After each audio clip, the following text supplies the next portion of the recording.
each time you speak, if you watch, from what position do I speak?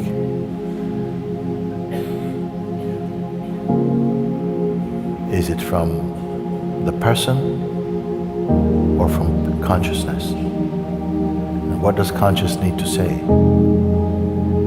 And if it is from the person, is there not the weakness to the person? I would ask you to care to find out, because that simple discovery is going to be greater than anything the person can achieve. Can I say like that? I'm going to shrink it down, baby food language, no? When you speak, when you talk about your life and the world and your travels and your journeys and your hopes and aspirations, when you say I, where's this I starting from? Is it starting from the person or from consciousness? Watch and see. If it's starting from your person, whatever your person say or aspires to become will never reach or attain or be anywhere near as magnificent as that which watches the person speaking.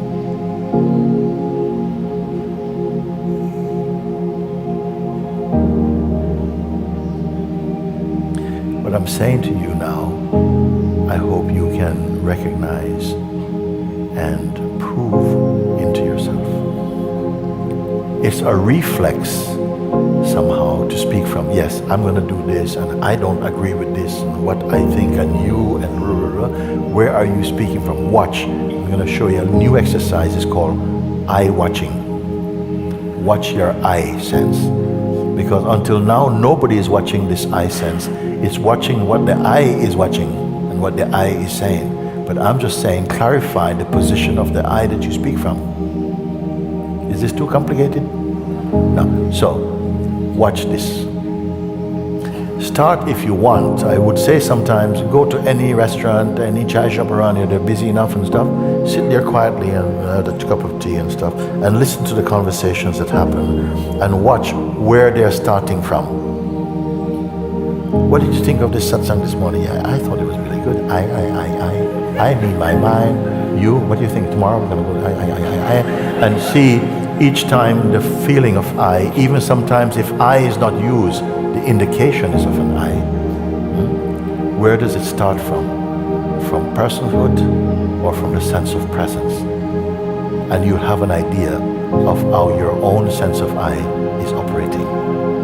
And if you're speaking always from the place of person, you're going round and round and round. You may think you're going up and up and up. You're going round and round and round. If you begin to observe and recognize that the starting point of these conversations are in a place of personhood, and that is consciously observed, then you discover what you see. What is watching even this person? What is watching this person? Is it the person? Don't give it to your mind. You don't need your mind here. Just sober looking, just look and feel. And you'll see that there's a great expanse in you that you for a long time have not been aware of. It's not hiding, but it appears to be hidden. In the most ignorant state, you're not even aware that it is hidden. Because if you feel it is hidden, at least you know it's there. Some people maybe don't even have any idea that there's such a thing. Consciousness, what the hell is that? I don't believe in that. Well, you need consciousness to believe or even disbelieve. But you're unaware. Do a simple exercise. If you speak, even think, even at the place of only thinking, if you can watch where it starts from, it's almost 99% of the time starting from I person. I person. There is no enlightened person. As you begin to recognize that the person's sense is a construct observable, then you automatically become aware of the space of being which is not contaminated by personhood.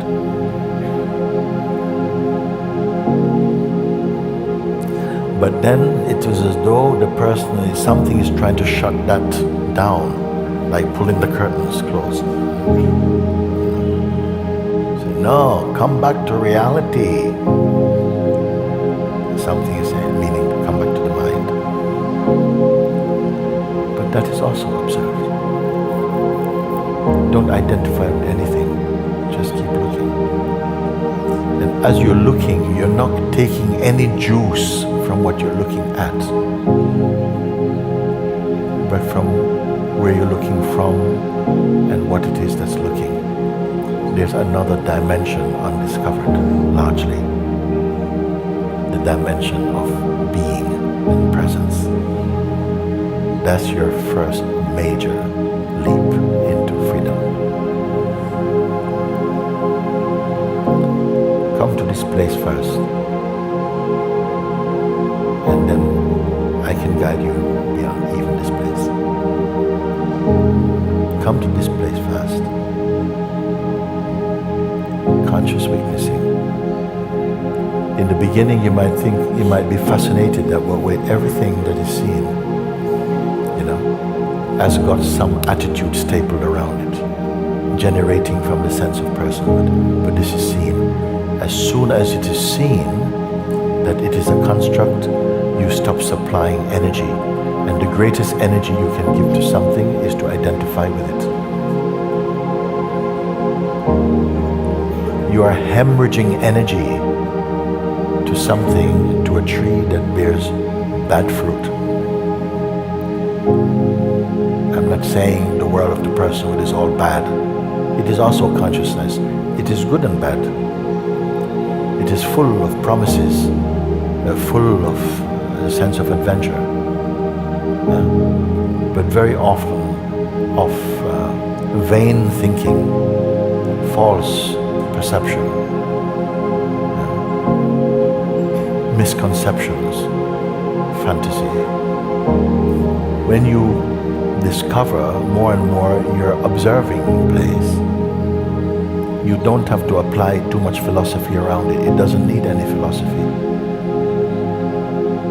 You are in the realm of being, more intuitive, more spontaneous, naturally more trusting, more appreciating, more joy, alive, kind, compassionate, wholesome, loving. These are the perfume arising out of that state. Give it a chance.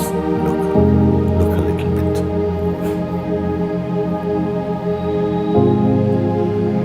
It is here that you begin to recognize that what is and what you are one, and that you spontaneously know that what you are is imperishable.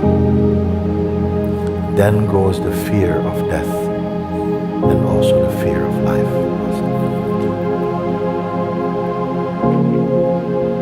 Something relaxes. There's a natural trust with life. There's not so much need to believe in things. There's not such drive to speculate. Everything is arising spontaneously. Yeah. And you notice life takes care of life, not your mind.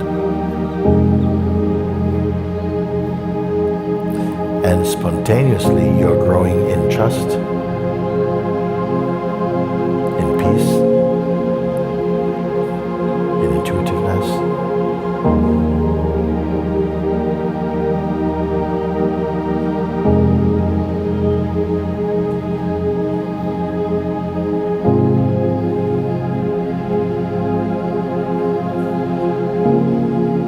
So this is a simple pointer, simple pointer. No one need to say, but it's too difficult for me, I can't do that. No. Watch, who is saying that? Is it the I person or I my presence? I think it's significant enough to find out and to experience also. I'm not asking you to believe only. Belief is great, but belief also must transmute into experience. Then you can stand in the authority of your own seeing, but it's not personal, and there's no pride. This is very important, because the truth will not be revealed in an arrogant mind.